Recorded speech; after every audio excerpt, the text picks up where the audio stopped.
이 영국의 프리미어리그 축구팀들은 한 시즌 동안 약 40번의 경기를 치러낸다고 합니다. 한 시즌이 약 280일 정도의 기간인데 보통 3일에서 7일 정도 휴식 기간을 가질 수 있도록 이 잉글랜드 축구협회가 경기 일정을 관리하고 있습니다. 이 휴식 기간들을 통해서 선수들은 피로를 회복하고 부상을 예방하며 최상의 경기력을 유지할 수 있습니다. 이 축구협회의 일정 조정은 모든 운동선수뿐만 아니라 우리의 일상생활 그리고 특별히 신자에게는 이 신앙생활에 중요한 메시지를 전달하고 있습니다. 바로 회복의 중요성입니다.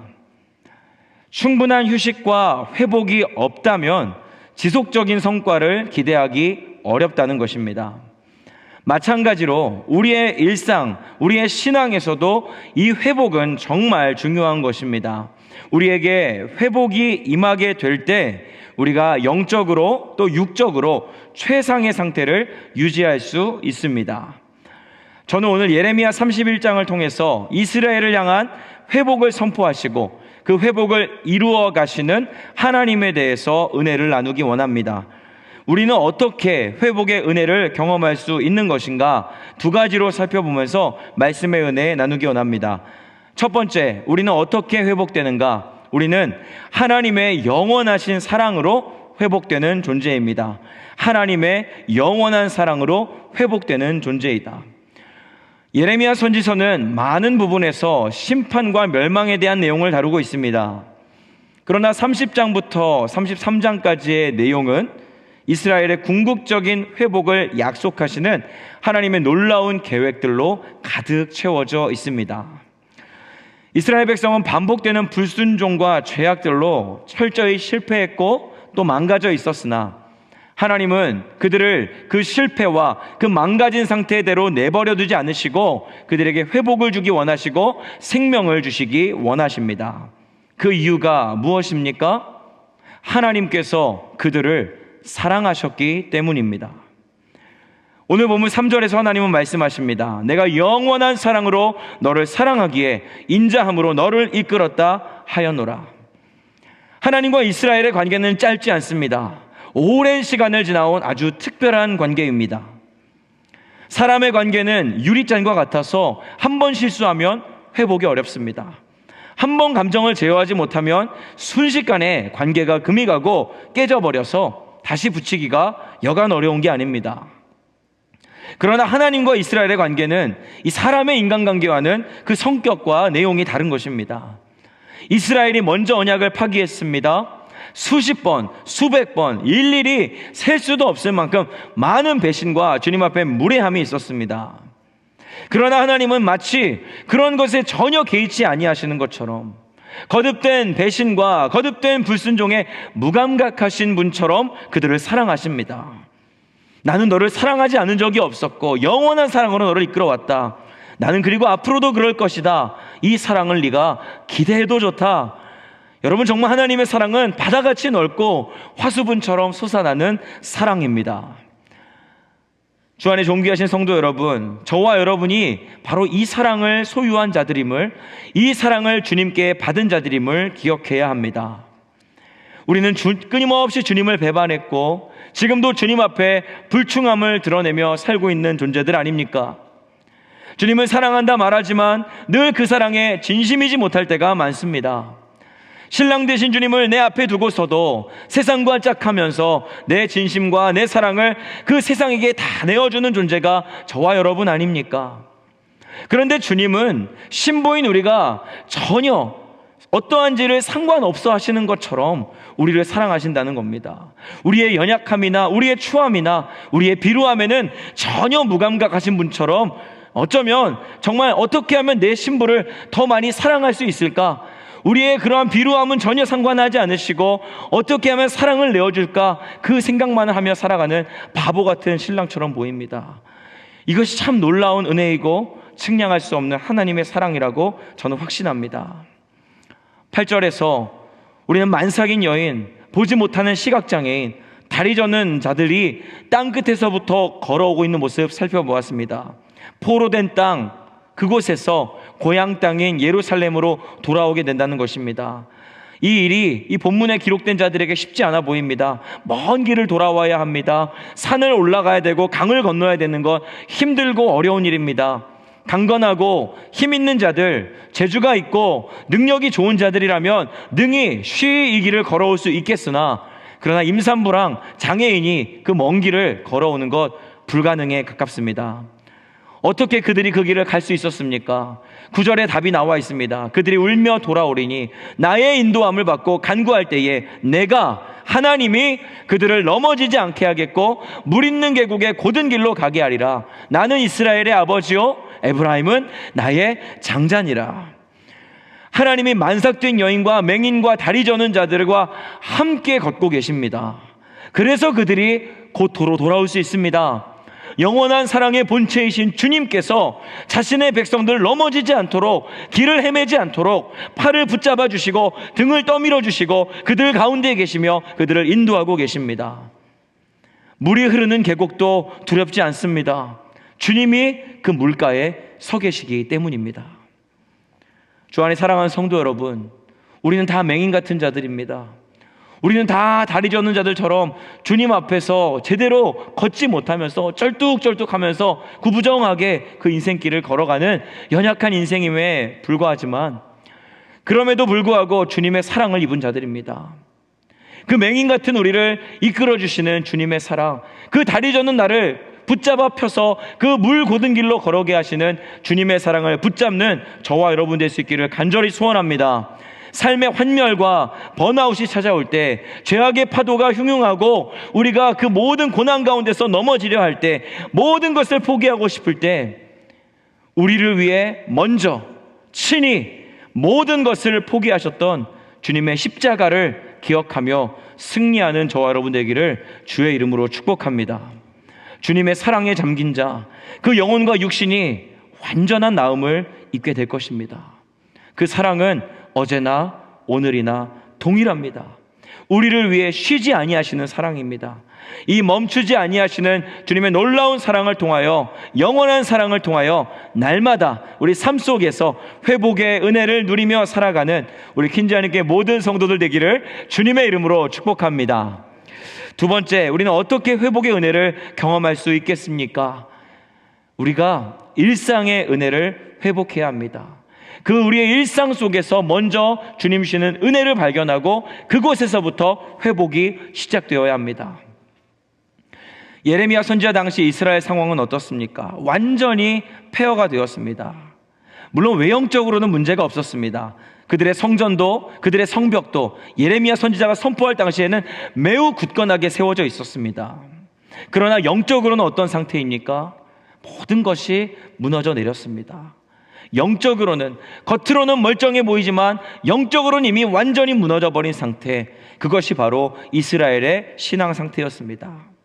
그리고 마침내 그들의 그 영적인 상태가 무너지니 느헤미야 시대에는 성문이 불타고 성벽이 무너져 내리는 것을 그들이 경험하게 됩니다.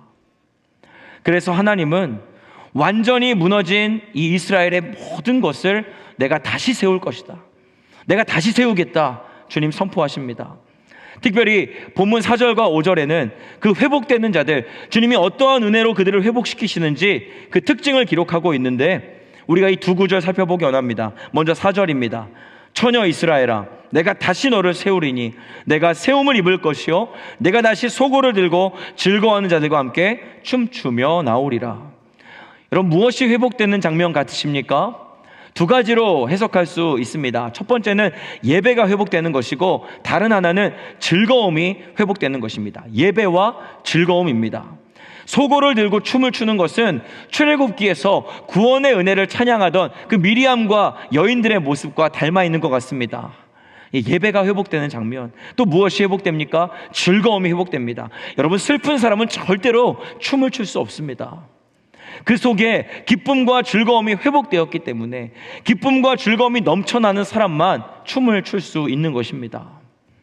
5절입니다. 내가 다시 사마리아 산들의 포도나무들을 심되 심는 자가 그 열매를 따기 시작하리라. 하나님의 은혜로 이스라엘이 포도씨앗을 심고 그 열매를 추수하게 됩니다. 심고 거두는 모든 과정에는 농사하는 과정이 포함되어 있습니다. 농부가 열심히 심고 경작하고 그것을 거두는 일을 하면서 회복의 은혜를 누리게 된다고 주님 약속하십니다. 사랑하는 성도 여러분, 오늘 하나님의 말씀이 우리에게 주는 메시지가 무엇입니까? 진정한 회복은 일상에서부터 시작한다는 것입니다. 하나님께서 이스라엘의 죄악으로 허물어진 그들의 삶, 그들의 참된 믿음, 하나님과 동행하는 모든 삶의 영역을 회복시키신다고 말씀하시는데, 그것은 일상에서부터 시작되는 겁니다. 억지로 하던 예배, 형식적인 찬양이 아니라 충만한 기쁨 가운데서 드려지는 즐거움 가운데에 참여하는 예배와 찬양으로 그들을 회복시키신다는 겁니다. 일을 해도 의미를 찾지 못한 채 그저 먹고 사는 생업을 위해서 마지못해 하는 일이 아니라 심고 거두는 일이 너무 재밌어집니다. 일하러 나가는 것이 행복하고 그곳에서 주님의 손길을 경험하는 그 상상을 하며 가슴이 뜁니다. 사랑하는 성도 여러분, 일과 예배, 어쩌면 이것이 성도의 삶 전부 아니겠습니까? 월요일부터 금요일까지 최선을 다해서 밭을 갈고 씨를 뿌리는 것, 회사에 나가서 일하고 토요일에는 주일을 준비하고 주일에는 예배하며 하나님의 구원과 영광을 찬양하는 것, 하나님이 그 일과 우리의 예배, 다시 말하면 우리의 삶의 영역 그 일상의 회복을 선언하시겠다는 것입니다. 그런 의미에서 성경적인 관점의 회복은 드라마틱하게 다가오는 그런 종류의 것이 아니라고 생각합니다. 기적적인 질병의 회복도 결국에는 세포 하나하나, 신경기관 하나하나가 제 기능을 찾게 되면서 일어나게 되는 것입니다. 절대 한 번에 180도로 무언가가 일어나지 않습니다. 여러분, 회복은 드라마틱하지 않습니다. 단조롭고 뻔해 보이는 우리의 일상에서부터 주님의 회복의 은혜가 시작된다는 것을 기억하시기 바랍니다. 무의미하던 나의 일상이 주님으로 말미암아 유의미한 일상으로 전환되는 것, 메마르고 건조한 내 하루가 변하여서 생생한 하나님의 손길, 살아계심, 인도하심을 경험하는 것이야말로 하나님이 주시는 진정한 축복인 줄 믿습니다. 여러분, 좀 거창한 은혜를 바라지 마세요. 거창한 은혜를 내가 오늘 받아야겠다, 큰 은혜 받아야겠다, 거기서부터 시작하는 것이 아니라 작은 것 하나부터입니다. 매일 가는 직장에서, 어찌 보면 반복적으로 드려지는 우리의 예배 가운데서, 그 일터와 그 예배 현장 속에서 주님의 은혜를 발견할 수 있는 믿음의 시야가 우리에게 소유되어지기를 간절히 주님의 이름으로 축복합니다. 여러분, 그렇다면 마지막으로 이 회복의 은혜를 어떻게 우리가 소유할 수 있을까? 어떻게 은혜를 내 것으로 만들 수 있을까? 우리 7절의 말씀을 마지막으로 읽고 말씀을 마무리하겠습니다. 7절입니다. 여호와께서 이같이 말씀하시니라. 너희는 여러 민족의 앞에 서서 야곱을 위하여 기뻐 외치라. 너희는 전파하며 찬양하며 말하라. 여호와여, 주의 백성 이스라엘의 남은 자를 구원하소서 하라. 여러분, 지금 이스라엘 백성들 앞에는 무엇이 남아 있습니까? 심판과 멸망이 먼저입니까? 회복과 구원의 약속이 먼저입니까? 심판과 멸망이 먼저입니다. 지금 그들에게 이 회복이 필요하지만 그 회복은 장차 올 미래에 속해 있습니다. 그러나 반드시 그 장래의 일은 그들의 눈앞으로, 그들의 자손의 삶으로 다가오게 될 것입니다.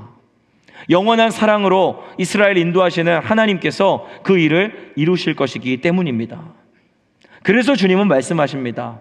너희가 보게 될, 너희 자손이 만나게 될 그 회복의 날, 반드시 이루어질 그 회복의 은총을 너희가 이미 받은 것처럼 선포하고 외쳐라.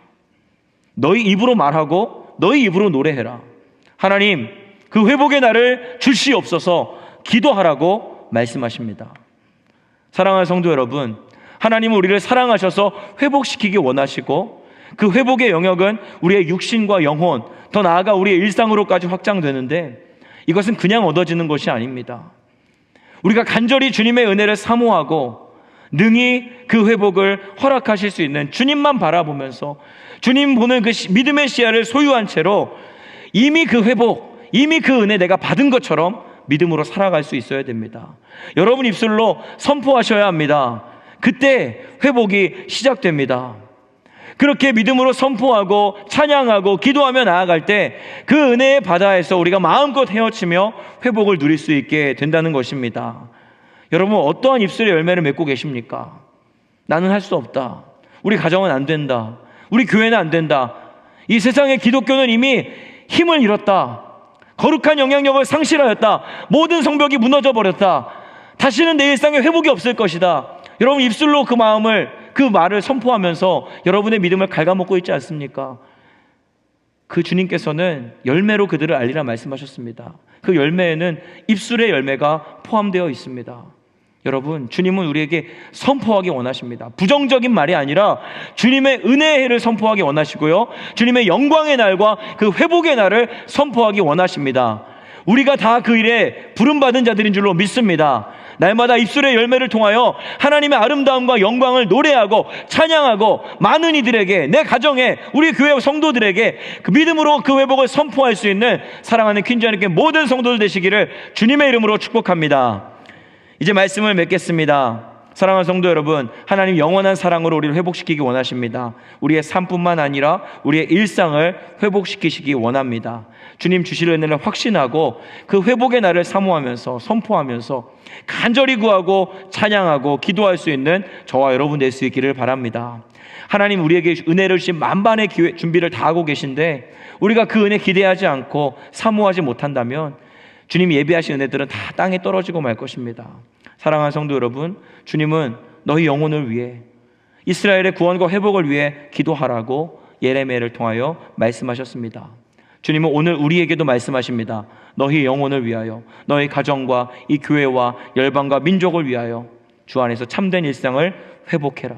그 영원한 사랑을 찬양하고 입을 열어 선포하고 축복해라. 저주의 말이나 부정적인 말이 아니라 살리는 말을 하고 고치는 말을 하고 세우는 말을 통해서 내 하나님 예비하신 그 영광의 날을 바라보아라. 오늘 이 하나님의 말씀이 온전히 우리 심령에 들려지기 원합니다. 이 새벽 말씀을 붙들고 주 안에서 참된 은혜를 누리며 기도하는 가운데 주님의 회복의 은총을 날마다 덧입게 되는 우리 퀸즈 하나님께 모든 성도들 되시기를 다시 한번 주님의 이름으로 축복합니다. 기도하겠습니다. 사랑하신 하나님 아버지, 감사합니다.